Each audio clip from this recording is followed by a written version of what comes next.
Welcome to the AI Ireland podcast, your window into the world of AI innovation on the island of Ireland. Join us as we explore how AI is harnessed to tackle both business and societal challenges, revealing the cutting-edge solutions emerging from this vibrant AI community. Don't forget to subscribe for the latest updates and insights in the world of AI. Welcome to the AI Ireland podcast, and we are in the Guinness Enterprise Centre live, and I am speaking to a fellow member of the Guinness Enterprise Centre. His name is Dr. Johann Issartel, and he's the CEO of MoveAhead, and I met the lads virtually 3 years ago for the AI Ireland podcast, and that was during COVID.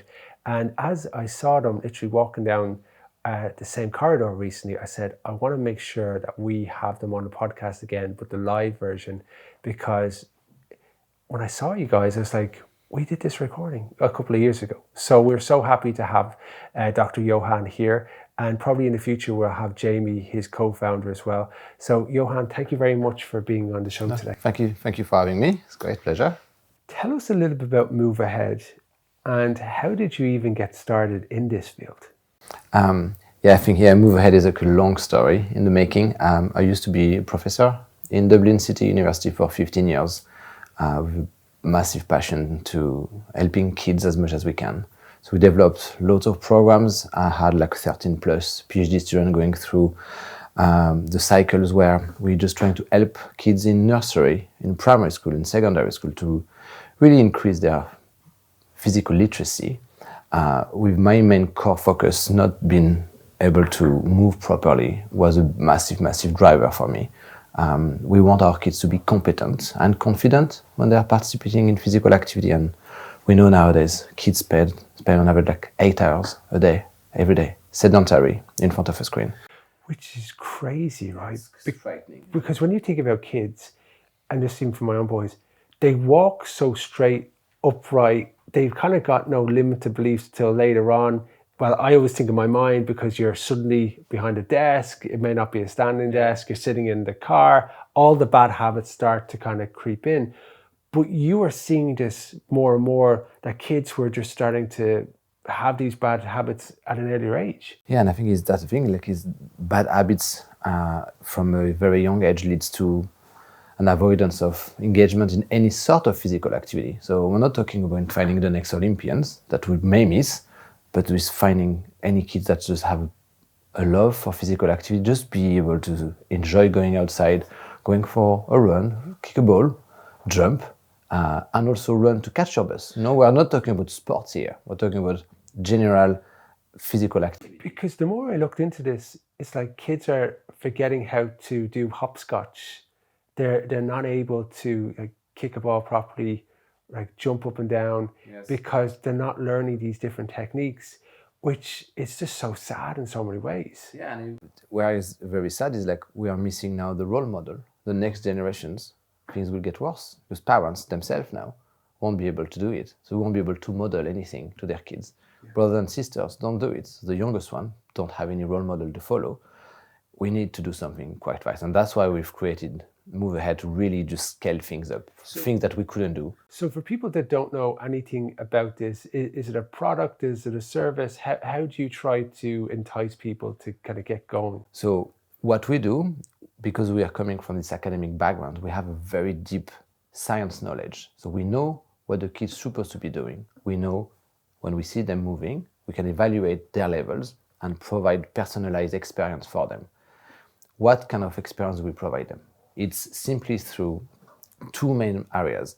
An assessment, that we call it the movement assessment platform, that will give coach, teachers capabilities to measure, understand, and have a report that shows them where the kids are, their current level, and where they should go next, which is where the science kicks in.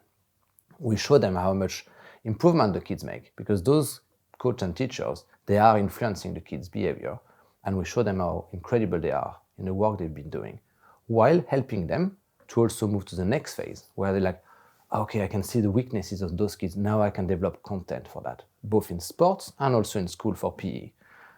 That's the first thing we do. The second part, that goes way beyond that, we're developing active video games. Our time sedentary leads really quickly to sedentary behavior with screen time. Too much screen times But now with MoveAhead, we are flipping everything on its head, where we can show parents and the kids that you can use your screen as much as you want because it's educational and it's active living. So now you're killing two birds with one stone with these solutions. Yeah, and it's one of the things that I've got this love-hate relationship with devices, right, with kids. But Duolingo for me has been so engaging because they're using machine learning to really incentivize to kind of get into that kind of higher bracket of education and I've already seen this with Irish, the impact it's had for my own child. And I don't know, I read this recently, and maybe it's wrong, but sitting is like the new smoking in terms of it can have that much detrimental impact to your health. There is like physiological indication that's showing that this current kids generation may die younger than their own parents. So just this fact is scary. It never happened in the history of humankind that the next generation doesn't live longer. And that's exactly this. This sedentary behavior is actually a killer, a silent killer. You'll pay the price down the line from loads of different outcomes that are preventable. And that's the thing. All those kids that don't develop the skills, they can. And that's the problem. We are not putting them in the right condition to develop the right skill that they deserve. I think I'm going to get a stand-up desk from upstairs and make my podcast stand-up desk. Yes, we shouldn't be doing that's what we should go be doing. for a walk. I feel guilty. So how are you using the technology as an enabler within machine learning and AI to add value within the process? And that's the part, like the deep science that we have combined with deep tech allow us to really personalize this experience. So that's where technology becomes incredible. Our machine learning models understand the kids where they are right now, and we know how to bring them to the next level. So this developmental pathway that we've created allow the kids to have these games that are appropriate for their current level. And 8 years old should move in a certain ways. Curriculum in school say, okay, 8 years old should do the following things. But what happens, and teachers are amazing at this, you can adjust depending on what they can do. And what we know is the 8 years old kids nowadays, they are not acting as 8, they may act as 5 or 6 years old. So they are cognitively 8, their age is 8, their behavior showing like 5 or 6 years old. So the machine learning algorithms allow to personalize this experience to really match what they can do at that moment in time and bring them on that journey. Yeah, because there's nothing worse than you're trying to hit a threshold and you can't even get past this type of level, right? So that's back to your Duolingo example. You have this appropriate level of development. It's incremental. It's never too hard, never too easy. It's just where you are, and then you can just continue engaging. And also, I think it's a wonderful self-esteem boost as well. For starting small, and you can see those incremental wins, and then feeling more confident. And as you get older, you need exercise and the activities just to kind of get rid of the mental stress of everyday life, right? Because it's such a good way just to balance that out, that kind of yin and yang of it. But I suppose if you don't have any role models and you're not taught about this, you become in this kind of really, really negative loop. Correct. And that's where this loop is the same loop for everyone. Parents are in that loop, don't know what to do. They didn't have to think about it, just being active and just engaging in physical activity on a daily basis, develop those skills. Teachers, 20 years ago, never had the same kids. They're the same age. They are still in first class, but they actually don't behave the same way they used to do. So it's a very challenging situation and time for the teachers as well. And on top, as you mentioned, the confidence kicks in very rapidly as soon as you hit like teenage years. Young kids, 5, 6 years old, they're a little bit oblivious to the problem. But very quickly, when they realize, I'm very bad at this, self-confidence drops. And that's a massive cause and a reason for them to drop sports, physical activity, and avoid it forever. So one of the things you kind of learn more and more about sports and active engagement is it's so difficult to get the data set. And then getting the data set clean, you have to make sure there's no bias, misinformation, it's accurate. What was the journey like to get that? I know you mentioned you have 15 years experience of understanding this problem, but still getting on the ground and getting that, how do you even go about doing that? Yeah, and I think it's part of people do trust our backgrounds, because clearly we always try to do this for years and years. So people do trust, from organizations to parents. But also you have to remember that this AI we talked about, this technology enables us to do everything through the lens of a video camera, but we never record any video or neither images. Everything is fully anonymized data. which also opened the gate for the parents to say, yes, I don't mind having this in my house. It's helping my kids, is active, is learning, and there's no privacy issue to it. So there's no barriers for all our clients to just let us in and just develop anything they want to do in schools, in sports clubs, and at home. So I think everyone can see the benefit of this, but who are your customers? Who's going to pay the bill for this? How do you entice them? Because I'm guessing that's a challenge in itself, right? For sure, it's always a challenge, startups life. I think it's a challenge that there's different mechanisms. One of our biggest clients is Kinder, the Ferrero group. They really see themselves potentially really see guilty as charged for selling chocolates that's not necessarily good for the kids. And they really want to embrace this road of you could be physically active while having an app that is extremely successful. So it's combining the best of science, what they need to go next. 68 million kids are using this app. So you can see you can impact kids at scale, which was one of our missions. So that's a way through those kind of marketing challenges.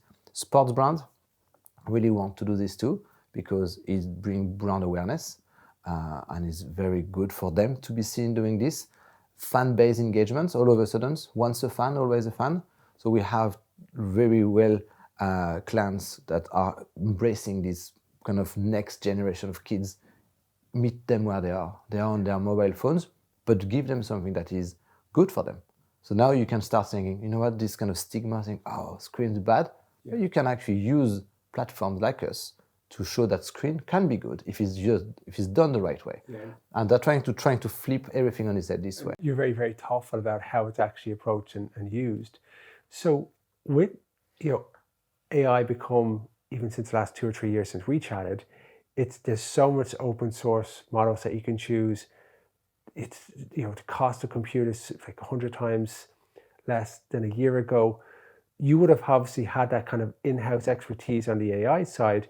Are you now leveraging an awful lot more of these open source models, or how's your approach to that changed? Yeah, I think that's exactly the idea. Don't want to reinvent the wheel at all on this. Yeah. So yeah, we're surfing the waves of this open source software that are available and actually using them.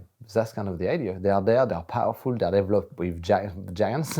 You're talking Google and Meta doing those kind of things. So we are taking them on board. And that's where we have this secret sauce behind them, where collecting data, as you said it earlier on, it's not that difficult. Collecting clean data, that's a very different story. So for us, it's collecting the clean data and making sense to these numbers, because only few people can do that. And that's where it becomes very interesting for us, saying, yeah, please ask people just to do gimmicks and just using as a tool to make it look fun, but it's not educational. And that's where the science comes in. Yeah. And so that's really the definition of the problem you're trying to solve, and getting closer to that impact is where you can kind of show those different kind of lines. Mark, changing behavior takes time. You mentioned smoking. It takes time for smoker to stop smoking. It also takes time for kids to learn and be active. Yeah.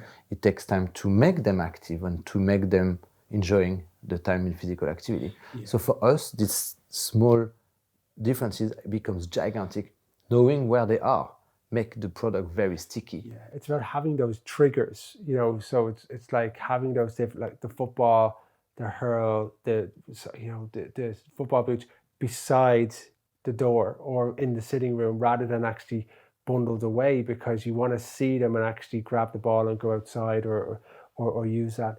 So when you're speaking then with customers, or you're speaking to families to try to get access to the data, what's your roadmap for the next kind of 12 months? Who do you approach? What's your type of kind of key customer? So back to the point I was making earlier on, our key customers are sports brands, sports organizations, that really wants to bring the kids into their organizations and keep them there. So there's an involvement of more kids at grassroots levels that needs to grow, because there's a massive decrease in the kids joining clubs. There's also a big dropout coming up when they get older, so trying to make it sticky, so then the retention rate gets higher. So that's one big pot that we're working on. And the other part is in the education systems. Schools, environment needs to understand a bit better what's going on with those kids' motor skill proficiency level, physical literacy level. We give them the tools to have this assessment and automatically reporting to the teachers, the parents, and the principals what's going on here, how much problem are we having, and how much kind of benefits we are showing the kids when they're engaging through our schools. They increase by 25% their physical literacy levels. Amazing stats for them to have to show their impact on the kids, and everybody's winning for this. Yeah. What about kids who have got dyspraxia, maybe they're on the spectrum? How do you have you got special ways to work with those kids? Yeah, sure. How do you work through So there's two parts of this answer. The first one would be, we have different models that are available depending on people. So if you have kids in a wheelchair, for example, obviously they can't use their legs, so the full body model doesn't work anymore. So we use different models that is simply use upper body models. So that's one part from a very technical aspect. On a more like developmental perspective, kids on the spectrums, or we work with kids with ID as well, in the intellectual disabilities, we adjust the models for those kids. The expectations are not the same. There's different rationale for the development on their skills and their understanding of what they need to do. So all that stuff is baked into what we offer. So for parents that want to start to access this and get this, how do they go to like the Kinder app, or can they buy your product or service themselves, or how does that work? So no, the MoveAhead's technology is either an SDK, so just really a kind of a plugging aspect in existing apps. So through our apps partners, people can access it, which is the model that you described with Kinder. The rest of our partners want to develop their own app. So it will be through the partnership that we have with the different brands where the family can access it. So we are clearly a B2B kind of companies. We are not doing B2Cs. We don't have our own apps on the app stores. And if we do have them, is with the partnership that we developed with the clients. Okay. How do you see the whole AI world now? Are you surprised it's blown up the way it's done over the last kind of 12 months, 18 months or so? I'm not surprised, because that's the thing. Like, people that worked in AI for 15 years, they tell you they were already doing those things. Yeah. Like, where it's similar to Meta, it seems to be the next place to be, and then 5 years later, nobody talk about it. So I think AI will be very different. It'll be part of our daily life, and we will stop talking about it because it'll be part of our daily ecosystem. Oxygen, water you drink, and it just becomes part one of those this things. And most of us are using it without realizing anyway. Yeah. To us, it's a great place to be, because it's a great thing for society if it's used correctly and the right way. And we are trying to push this to be doing the best thing for our kids that needs attention, and that's our passion and our talent. And we try to use AI for good in that sense. It's brilliant you being able to take your passion and commercialize it. Right? For so many people, that's a really, really challenging thing to do that, and we're all benefits of it. Yeah, Johann, thank you very much. No problem. Thank you so much. Did you know that there's over 200 podcasts on the AI Ireland podcast which showcase the best and brightest of AI being applied on the island of Ireland? If you're interested to find out more about how AI is being used day to day on the island of Ireland and abroad, why don't you subscribe to this podcast, and within 15 to 20 minutes, you'll have the opportunity to reimagine how you're seeing AI being worked in business, finance, healthcare. Outside of that, I hope you subscribe and enjoy the episodes.